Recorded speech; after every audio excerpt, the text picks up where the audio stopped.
Hey guys, what is up? It is Dangeles, and welcome back to Survival Island Season 4, but today is actually not going to be an episode. We're about halfway through the Survival Island season. We've done 22 episodes. I would like to get to around 50 by the time it's all said and done, so almost halfway through. And I thought at about this point in the season I wanted to do a little recap tour of everything that's been built. So Survival Island Season 4 has been a little bit different from previous seasons of Survival Island, where it's been a little bit more build-oriented than prior seasons, mainly because, well, one, we have a lot more space to build things on this gigantic island, and two, it's on PC, so there's a little bit more features, so we've been building a lot more. Plus, there's more people on the world to build stuff, so that's what we're going to be doing today. We're going to be taking a look at all the stuff that's been built from episode 1 all the way up through episode 22. We're going to run through everything, showcase it all.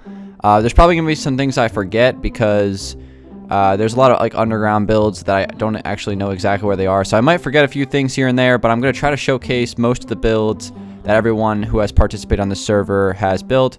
We've had at least 12 people on the server at this point. I'm actually not even sure how many people have logged on at least once, but at least 12 people, and at least 11 of them have built something, because let's be real guys, Tyler doesn't build anything. But anyway, let's go ahead and get started with the tour. Alright guys, so it's nice and sunny. Beautiful morning here on the island, and I throw in the shaders for the tour because I don't really use them on the the regular videos, just because I don't really like using shaders when I'm playing survival. But when I'm flying around showcasing stuff, this is when the shaders really shine and are really useful. So let's go ahead and start off with my little log cabin. This is the first house that I built in the world. It's simple, it's subtle. It's actually a pretty good design. I do like the way it turned out. Just kind of up on the side of this hill. It was a perfect starter house for me. I couldn't ask for anything more. It had, my first floor with all my furnaces and things like that, and my second floor with all my chests and my enchantment area. So it worked out great. I love this little build, and I couldn't ask for anything more. So that's how we're gonna start this out. There's some sort of tunnel over here that I don't even know what this is. Hold on, let me just take a look. What is going on in here? Oh, am I gonna find a secret? There's just people digging tunnels through the mountain. This is a little ominous. I'm not even sure what's going on here. Whoa. Hold on, let's go down the dark alley. What are we gonna run into, guys? I can't even see. Yeah, okay, that's a dead end. I don't know what's going on in here. People digging random holes into the mountain. Not sure exactly what to do with this. And now I think I'm lost, which is just fantastic. This video is turning out, excellent start to this video.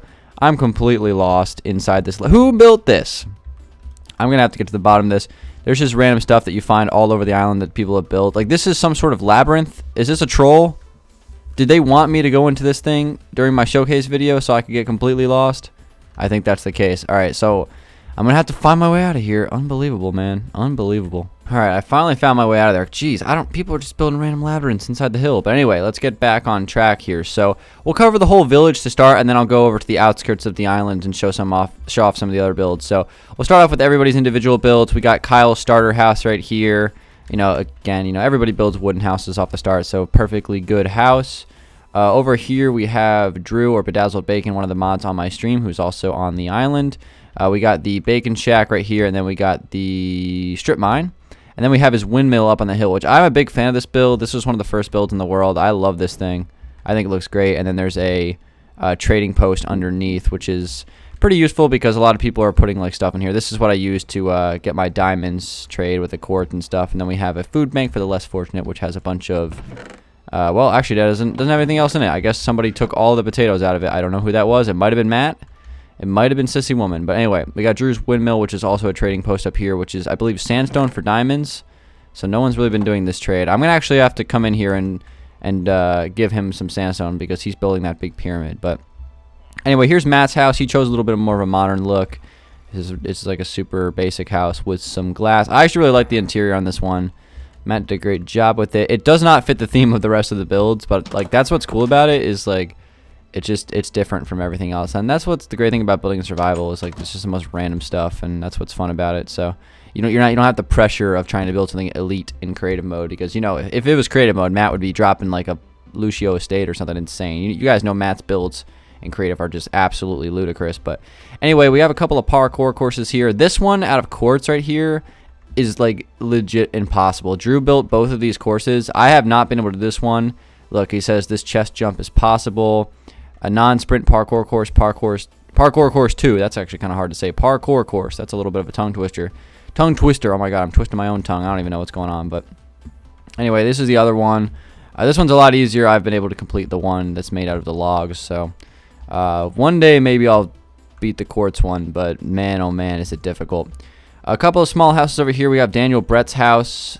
Just, you know, basic storage house. And then over here we have Mallory's build. I wouldn't really call it a house, but it's just kind of like a little outpost area.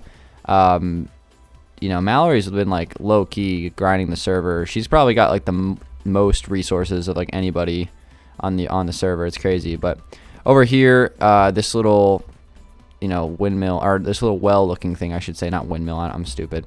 It comes down to this automatic farm for crops and stuff, and this thing is really cool. For some reason, I just think it looks like a bowling alley. I don't know why. But you basically just like hit the switch and like water goes out and just like takes all the crops and knocks them out for you. It's pretty cool.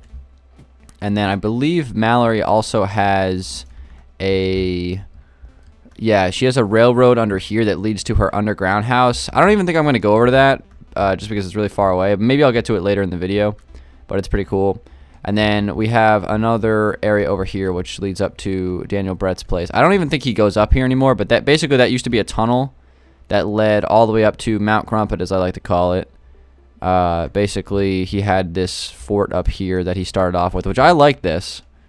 And this is pretty cool. So he hasn't really been up here in a while. I don't think anybody has, but I still like it. So there it is. Let's see. Up here on the top of the mountain, I'm not sure exactly what this thing is. It's really like the monument for the achievements on the world. So let me just break my way. Actually, I'm not going to break into it because that would just be mean. This is not a creative build, so I can't just replace it, even though I am flying right now. So here is the inside of the monument. Basically, there is something for everything that we've completed on the world. So you start off over here.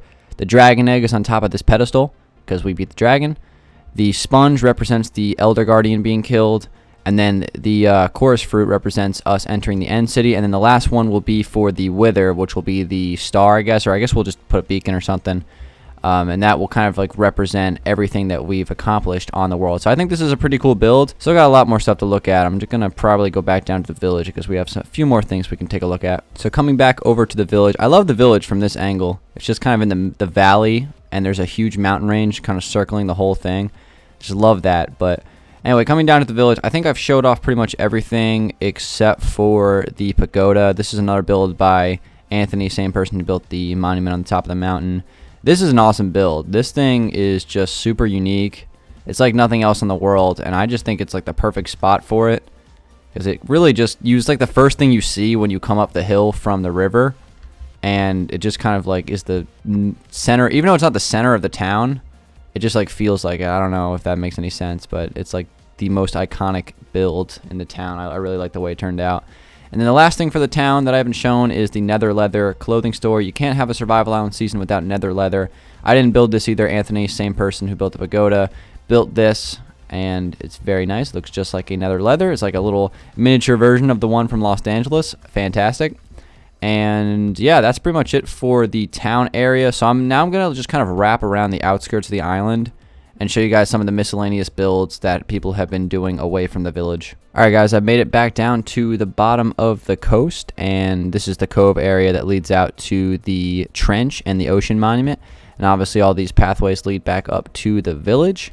And then down here we have the lighthouse that was built by Mallory. This is a really cool build. We were playing around with this last episode of Survival Island with Matt. And then speaking of that, we also created a little path. I actually didn't do this right here. This is actually new since like I helped Matt finish up the fishing hut yesterday. And this is the way it turned out. So a lot better than it was at the end of last episode. I still have to help him put some interior in. Actually, Matt might have came in and put a chest in here. Hold on, let me take a look. I haven't seen this yet. Okay, so there's a chest in there. Probably end up putting like a bed as well and some probably like a fishing outpost where you can trade for assorted fishes, I guess, assorted fish.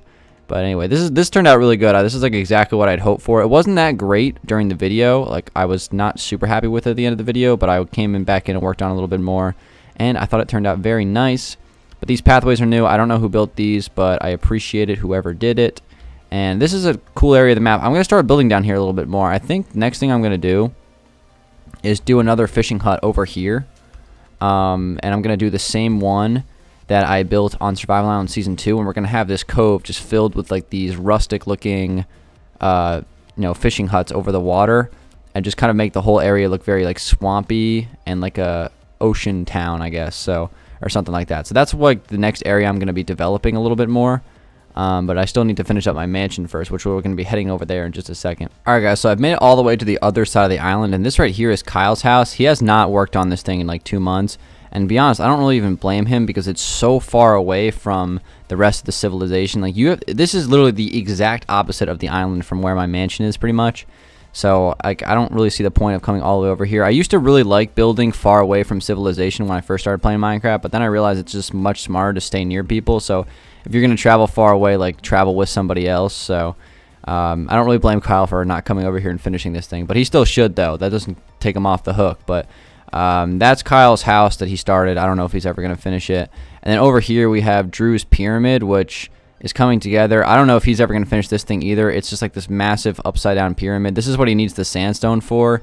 So maybe if I put some sandstone in that trading chest, it'll encourage him to start working on it again. So we'll have to just wait and see. But let's go ahead and fly to the exact opposite side of the island over to the mansion. And another build that I almost forgot about is right here. This is Daniel Brett's brick house. I don't know if he's worked on it in a while, but I almost forgot about this thing. I'm trying not to forget any major outside builds on the world, but this house is good. It was kind of like a funny coincidence that we decided to build our house out of the same materials. Like I built out of bricks and quartz as well, so that was pretty funny. And then we have this little arena over here that we never played. We got to make a video playing this, so we're going to have to get like 4 or 5 people on so we can play that. And then we also have this other mini game right here that Kyle made that I thought had some potential as well. So we gotta get our act together and get everybody on the world and start playing some of these mini games in the second half of the season. But this is relatively far away from everything else. Pretty much right over the mountain is getting back to the village. But if you go off this way, you'll eventually get to my mansion. So let's go over there to wrap up the video. So guys, we also have some other miscellaneous things around the world, like the Elytra obstacle course with the nether rack. I'm not going to show that because it's just, I don't think it's worth showing. But here we are over in the mansion area. We have the PvP course that we started to capture the flag, which, wasn't the biggest success, but it was, still a cool build on the volcano range. And then over here we have the mansion. So it's not done yet on the interior. I have been working on it a little bit the last couple of days. I've been getting back to it since I finished Dangeles. So did a little bit of work on the interior, but it still needs some work. Most of the rooms aren't furnished yet, but the outside is done pretty much. I would still like to do a little bit more landscaping out here, but it's getting there. And I'm proud of this build. It's come together very nicely so far, building in survival. It's been taking a long time, but eventually it'll be done. It doesn't have a whole lot left. It's most of it is finished, but we just got to do some of the furnishing and get this driveway done. I'm probably going to start work on this driveway very soon, because basically I just got to fill the whole thing in with stone and add like a gate at the front. I think is what I'm going to plan on doing with it. But here is the mansion, and then we have a couple other miscellaneous things. Obviously, you can't forget about the Golden State Warriors bandwagon. The basketballs are always bricks at the Golden State Warriors bandwagon, which is hilarious. We have our Pokemon Go Team Mystic gym. I might have to take this over and do it for Team Instinct, which is my team in that game. So we're going to have to figure that out. We got a bridge being built in here. I think Wagsboy is building this thing, so I might have to come help him or something, because I don't know exactly what he's planning with this, but I think it just connects over to his house, which is right over yonder. If you come over here, it's on the side of the hill. I helped him a little bit with the terraforming, but it's a nice house, and we just got to kind of finish up the terraforming because it's like floating right now. So got to wrap that up, and then it'll be all good to go. So it's about to be sunset here on the island.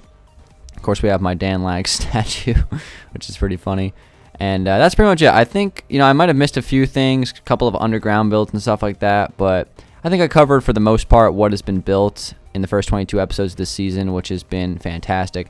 It's been a great season so far, and we got much more to do. Again, like I said, we got to do some of those mini games. I got to finish the house out here in the front, and I think the sun is setting on this video. So thank you guys so much for watching. Just a little showcase recap of what we've done so far in Survival Island Season 4, and we'll be getting back to the episodes very soon. So thank you guys for watching. It's been Dangeles. I'll talk to you guys on the next one. Peace out.